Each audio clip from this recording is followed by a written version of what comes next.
6 horas e 51 minutos, estamos de volta aqui no Manhã no Ar. E para você que está chegando agora aqui com a gente, muito bem-vindo. A gente vai te mostrar o que já foi notícia até esse instante no programa. Vamos ver. Manaus Trans registra 3 acidentes envolvendo carretas nesta quarta-feira. A primeira tombou na Avenida Torquato Tapajós, deixando o trânsito complicado em todas as zonas da cidade. O veículo também atingiu uma rede de alta tensão e prejudicou o abastecimento de energia elétrica em 6 bairros. O segundo acidente aconteceu na BR-174, rodovia que liga Manaus a Presidente Figueiredo, e deixou uma pessoa morta. O último acidente aconteceu à noite na Ponte Rio Negro e deixou um motorista ferido.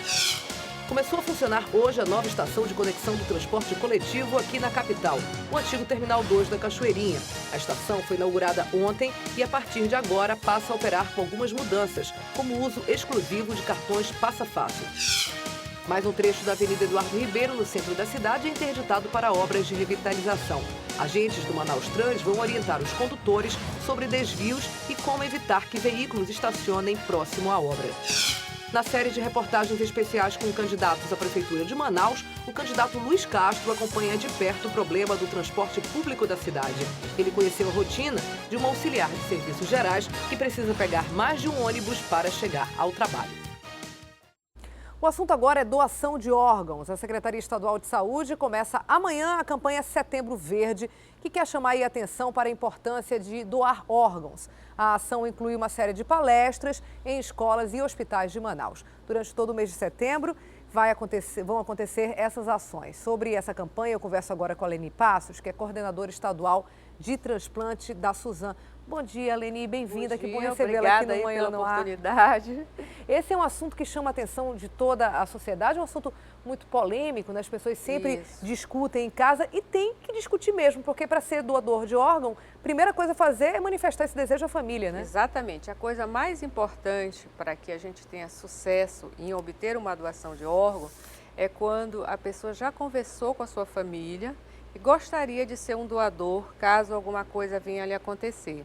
Isso facilita muito quando a equipe vai entrevistar a família sobre o desejo de fazer essa doação, num momento que é um momento muito especial, porque é um momento de sofrimento, um momento de dor, e nesse momento a pessoa é capaz de enxergar que aqueles órgãos que não serviam mais para essa pessoa amada podem salvar muitas vidas. Então, nesse momento, quando a família autoriza a doação, é que nós vamos poder utilizar esses órgãos através de uma cirurgia que é feita no hospital, com toda a técnica, rigor, e aí esses órgãos vão ser transplantados nas pessoas que precisam de um rim, de um fígado, de uma córnea, e com isso ajudar a diminuir a fila de pessoas esperando por um transplante. Existe muita, como eu falei, polêmica sobre esse assunto, muita discussão. É preciso desmistificar a doação do órgão, tirar o preconceito das pessoas sobre isso. Tem muita gente que ainda tem dúvida, acha que existe uma rede paralela. Isso nada é verdade, né? Nada. O que existe é um ato de amor. O que existe é um ato de profunda solidariedade de um ser humano por outro que ele não vai conhecer. Porque muitas vezes algumas famílias até dizem assim, eu até doaria se eu conhecesse quem vai receber. E a legislação, ela impede que a gente dê publicidade para quem recebeu de quem. Por quê? São sentimentos. Então, por exemplo, nós já tivemos casos de pessoas que doaram e conheceram o seu receptor, né? E ficaram vendo naquele receptor o familiar que havia falecido. Uma continuidade daquela pessoa que se foi. Então, isso não é uma coisa salutar, né? O salutar é você doar para quem precisa, porque a doação é um ato voluntário, altruísta, ninguém obriga ninguém a doar e depende dessa predisposição a ser solidário com outro ser humano. Já existiu uma lei lá atrás, no ano 2000, de colocar na carteira de identidade. Tem gente ainda que quer, tem gente que acha que por não ter mais, não ter mais essa obrigatoriedade da lei, não precisa doar. Na verdade, ninguém precisa, como você falou, é um ato de amor. Então, assim, essa questão da carteira de identidade, dizer se é doador ou não, já foi completamente abolida. Completamente, porque no Brasil, ao contrário da Espanha, por exemplo, a Espanha é o país que tem o maior número de doações por milhão de população. Está em torno de 37 por milhão de população, acima até dos Estados Unidos. E lá, todas as pessoas são doadoras, a princípio. Se ela não quer ser doadora, ela tem que registrar que não quer. E aqui no Brasil se tentou fazer isso, mas eu acho que a maneira como foi colocado isso não foi entendida pela população. Então, o número de recusas à doação aumentou no Brasil inteiro depois dessa lei. Daí o motivo de retirar a lei, porque ela estava trazendo prejuízo à doação. Porque as pessoas se achavam obrigadas a doar pelo fato de estar na carteira, quando na verdade, embora estando na carteira, a família que vai decidir. Não é mais você, você está morto, quem vai decidir é o seu pai, a sua mãe, o seu esposo, a sua esposa, o filho, né? Então não é mais a pessoa. Mesmo eu dizendo que eu quero ser um doador, a última palavra vai ser sempre da família. Familiar. Agora, Leni, alguns anos atrás, eu me lembro que eu cheguei ainda como repórter a fazer uma reportagem sobre esse assunto. Tinha alternativas, por exemplo, de colocar um núcleo de apoio com psicólogos, com sociólogos, dentro do IML, por exemplo. No caso de córnea, a gente sabe que é possível retirar depois da pessoa já morta, o que não acontece no caso de rim e fígado, né? E isso deu um efeito bastante grande, diminuiu bastante a fila de pessoas que esperavam ir por uma córnea. A gente sabe que a doação de córnea acaba um falecido ajudando a duas pessoas, né?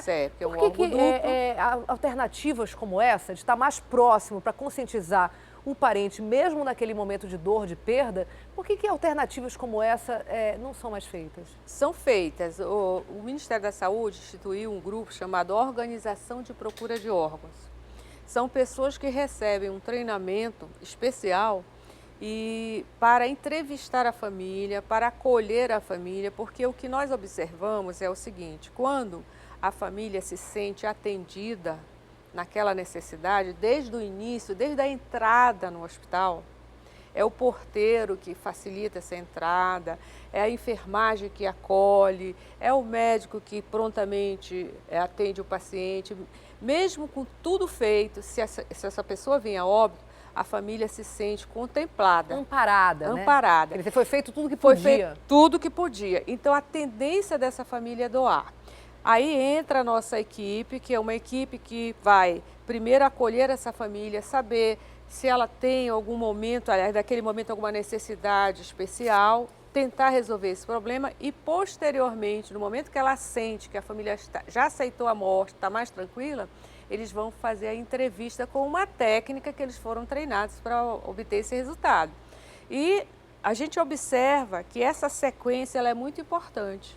O primeiro atendimento, o completar esse atendimento e a entrevista culminando com esse procedimento leva a maior número de êxitos.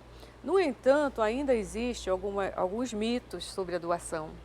Por exemplo, eu até gostaria de doar, mas eu tenho medo que o meu familiar fique deformado, porque vai retirar as córneas, ele pode ficar deformado. Ou então ele vai doar os rins, também ele pode ficar deformado. Eu não gostaria. Então, o que a gente tenta fazer nesse setembro é esclarecer que tudo isso é feito com uma cirurgia, igual a um procedimento cirúrgico como outro qualquer, com toda a asepsia, com todos os cuidados, e que em nenhum momento a pessoa vai transparecer mudança de fisionomia. Ela vai ficar exatamente como ela era. E ajuda, olha, a lista é muito grande, a gente tem dados recentes aqui, esse ano 250 pessoas estão aguardando na fila para esperar um transplante de rim aqui no Amazonas. Gente, 300 aguardando aí para um transplante de córnea e 50 por um transplante de fígado. Isso a gente falando de uma lista estadual. Estadual. E é claro que essa lista ela aumenta todos os dias, porque em relação, por exemplo, à doença renal, hoje as pessoas vivem muito mais, vivem 75 anos a média, e a gente tem como principal causa de levar à insuficiência renal crônica o diabetes, que leva à insuficiência renal crônica, e as pessoas necessitam de um transplante. Então, cada vez mais as pessoas vão necessitar do transplante renal. Então, é um órgão muito solicitado. E que realmente interfere muito na qualidade de vida da pessoa, né? Exatamente. A gente sabe que muitas pessoas fazem hemodiálise durante anos, o que é um transtorno e viabiliza, por exemplo, uma vida econômica, tem uma vida social. São 3 vezes por semana, muito duro. 4 horas ligada a uma máquina, você não pode tomar os líquidos que você gostaria, tudo é muito controlado, então não é uma vida fácil, é muito difícil. Hoje existe uma lista nacional, esse número é um número local, Isso é um mas número local. hoje em dia já existe um critério nacional, né? Existe um critério nacional, onde nós temos a região norte e nordeste, são as que têm menos transplantes realizados. E há um interesse do Ministério em desenvolver esses transplantes. Então o Ministério tem oferecido sistematicamente treinamentos fora do estado, no Alberto Einstein, no Sírio-Libanês, para capacitar, porque um dos problemas é você ter pessoal qualificado para fazer esse transplante. Médicos, enfermeiros, auxiliares. Então, se nota que, por exemplo, há uma concentração muito grande dessas pessoas especializadas no sul e sudeste. E na região norte, poucas pessoas especializadas em fazer esse tipo de procedimento que é chamado de alta complexidade. Então, o Ministério está incentivando que as pessoas façam os cursos para que desenvolvam nos seus estados esses procedimentos. Porque tem que ter as duas pontas, né? Tem que ter a conscientização da pessoa para doar o órgão. Tem que ter o profissional apto a fazer a cirurgia. Apto a fazer cirurgias e acompanhá-las, porque não é só fazer a cirurgia, ele exige um acompanhamento, que é um acompanhamento mensal no início, depois trimestral e para a vida toda. Ele ter que ser acompanhado. Então, nós temos aqui no estado carência de profissionais para fazer isso. Hoje no estado do Amazonas, os 3 transplantes possíveis de serem feitos momento, aqui, córnea, rim e fígado. Nós temos uma equipe que aí está treinada e preparada no Hospital Francisca Mendes para fazer a cirurgia de coração com o INCOR. Ocorre que o credenciamento, que é o primeiro passo necessário para que o Ministério da Saúde autorize esse transplante, ele está lá já há bastante tempo aguardando recursos, porque na hora que ele credencia pelo SUS, a equipe, ao realizar o transplante, ela passa a receber os valores dos transplantes.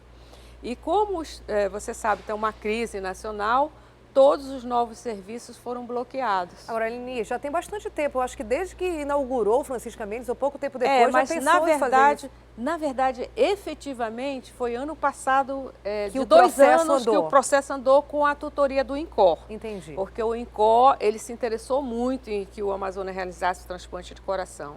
Então, ele fez um intercâmbio com o Hospital Francisca Mendes, de treinamento, tanto os profissionais foram fazer, quanto eles vieram até Manaus. E o hospital conseguiu cumprir todas as exigências para fazer esse transplante. E ele não ocorreu porque o Ministério da Saúde não credenciou até o momento. E não credenciou por falta dos recursos, porque ele tem que destinar os recursos para que a coisa tenha continuidade. Você não pode só fazer um e parar, você tem que dar continuidade. Olha, falta de recursos também, aparentemente, é o que motiva uma redução tão grande no número de transplantados.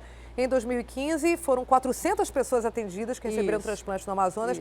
Até agora, já estamos no mês de setembro, hoje 1º de setembro, 174 de córnea, 12 de rins, nenhum transplante de fígado. Diminuiu muito, Leni? Muito. Nós tivemos 4 meses sem a realização dos transplantes, né, por problemas financeiros. Isso teve um impacto muito grande e agora nós estamos tentando recuperar esse tempo, né, novamente reativando no Hospital Adriano Jorge o transplante de fígado e adequando o Hospital Adriano Jorge para também fazer o rim.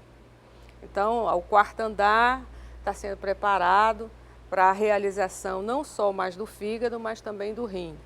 Hoje é feito por um hospital particular, Hoje é feito por um hospital particular, que atende SUS, conveniado com o SUS, mas nós, por termos 3,5 milhões de pessoas, temos necessidade de 2 equipes simultâneas. Entendi. Porque nós também podemos receber rins que foram doados no Acre, nós também podemos receber rins que foram doados no Pará. No caso do Pará não, mas no caso do Acre, por exemplo, eu acho que não tem transplante lá. O Acre também tem transplante de rim e de fígado. Olha só. O Acre tem transplante. E a mesma equipe que faz lá no Acre, que auxilia, porque hoje o Acre está praticamente já independente dessa equipe, mas a equipe inicial é de São Paulo, que começou os treinamentos lá, começou pelo rim e depois fez fígado. Então, rim e fígado, eles já estão quase saindo de lá, porque os profissionais já estão habilitadíssimos. Então, essa equipe está vindo para cá, que a gente espera que aqui a coisa deslanche, para que a gente possa ter, daqui a 2 anos ou no máximo 3 anos, também independência de estar com os nossos profissionais fazendo. Quando você fala assim, receber órgãos do Acre, porque essa fila, ela é nacional, né? E ela é de doadores e de receptores desses órgãos, e ela é organizada conforme a urgência desse paciente com uma numeração. E é também assim? pela sua capacidade. Por exemplo, se eu hoje só tenho uma equipe que só pode fazer um rim, então esse outro rim eu vou disponibilizar para a Central Nacional. E a Central Nacional vai consultar qual o estado mais próximo da minha logística para receber esse órgão. No caso da região norte, nós estamos linkados. Né? Esse rim Pará, Roraima, pode ser Acre.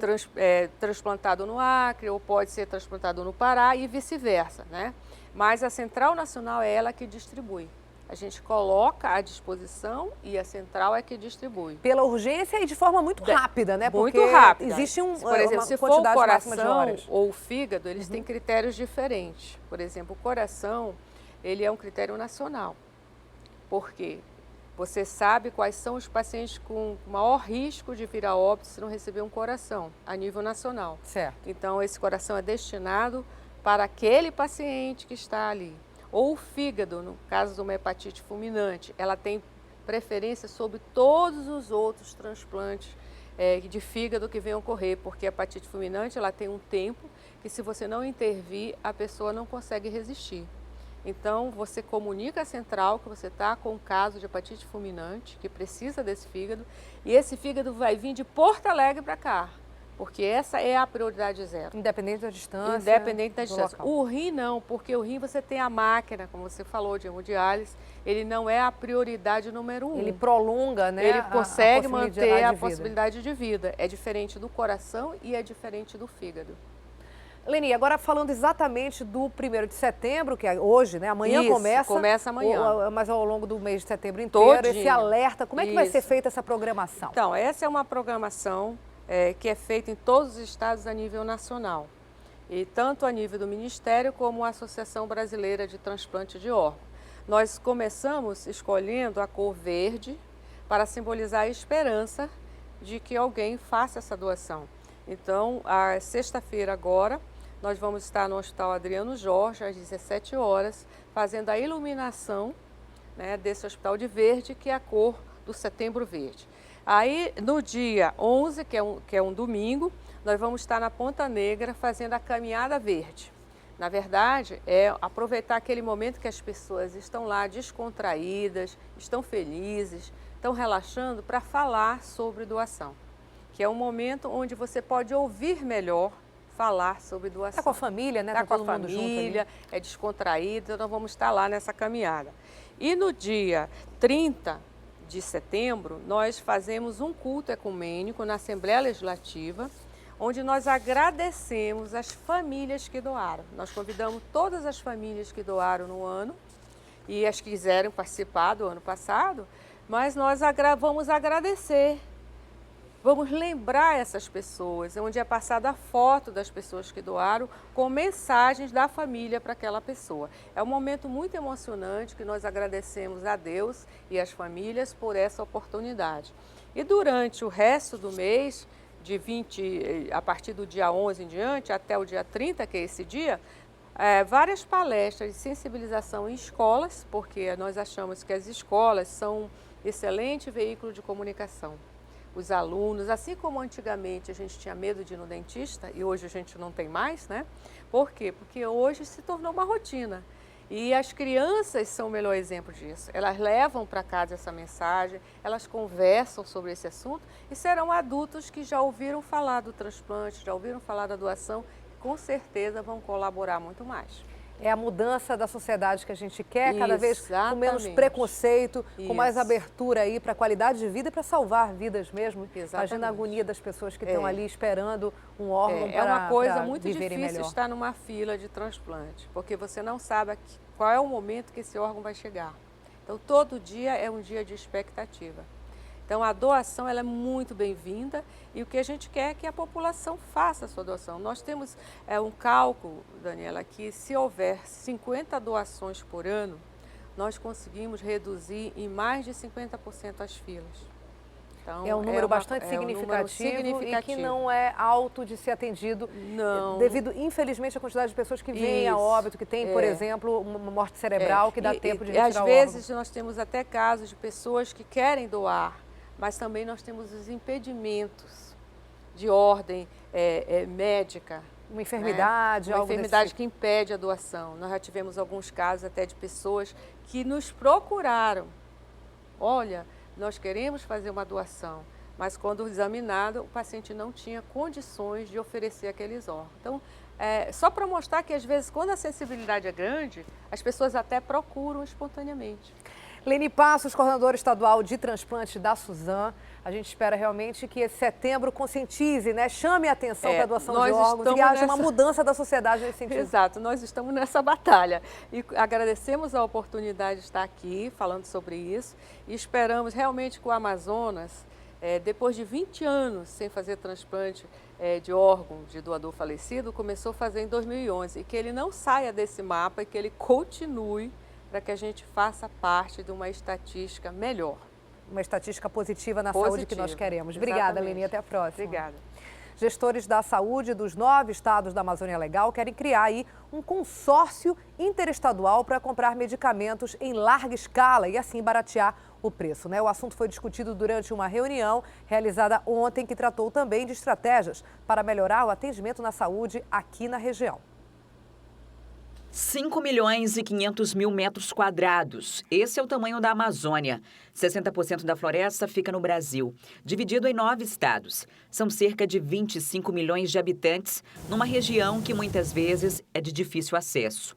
Quando o assunto é saúde, levar atendimento e ampliar o alcance dele fica mais difícil por conta das distâncias. Por isso, secretários de saúde e representantes dos estados da Amazônia se reuniram em Manaus para traçar estratégias. As diferenças das distâncias e das logísticas são diferentes entre os estados. O que a gente está aqui aqueles que tiverem melhores condições de acesso e com aqueles que têm menos condições, a gente vai homogeneizar a condição dessa logística. Um dos objetivos do grupo é, até março do ano que vem, criar um consórcio entre os estados e conseguir comprar medicamentos em larga escala. Assim, eles ficam mais baratos e chegam a mais pessoas.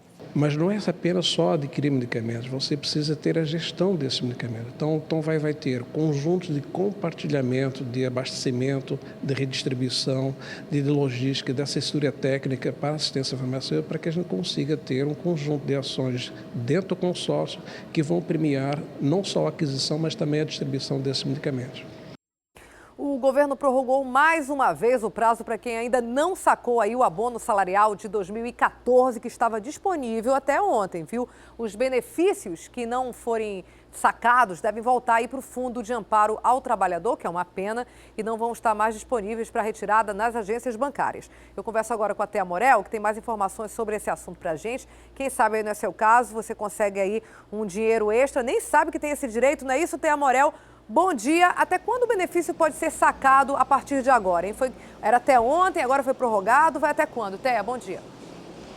Bom dia, Daniela. Bom dia a todos. Bem, essa prorrogação vai ajudar muita gente, porque ela vai valer até o dia 31 de dezembro. Ou seja, quem realmente não fez o saque desse abono salarial ou não recebeu na própria conta corrente, vai ter até o fim do ano para poder receber o abono que é relativo ao PIS e ao PASEP. A gente lembra aqui algumas regrinhas e vai dar alguns telefones para quem quiser saber se tem direito a esse benefício, né? Para quem é do PIS, o telefone da Caixa que você pode ligar é o 0800 726 0207. Para quem é do PASEP, ou seja, para quem é funcionário público, né, para quem é do sistema público do Fundo de Amparo ao Trabalhador, né, o telefone é do Banco do Brasil, é o 0800 729 0001. Através desses dois telefones você pode ter acesso aí às regras para receber esse abono do PIS e do PASEP.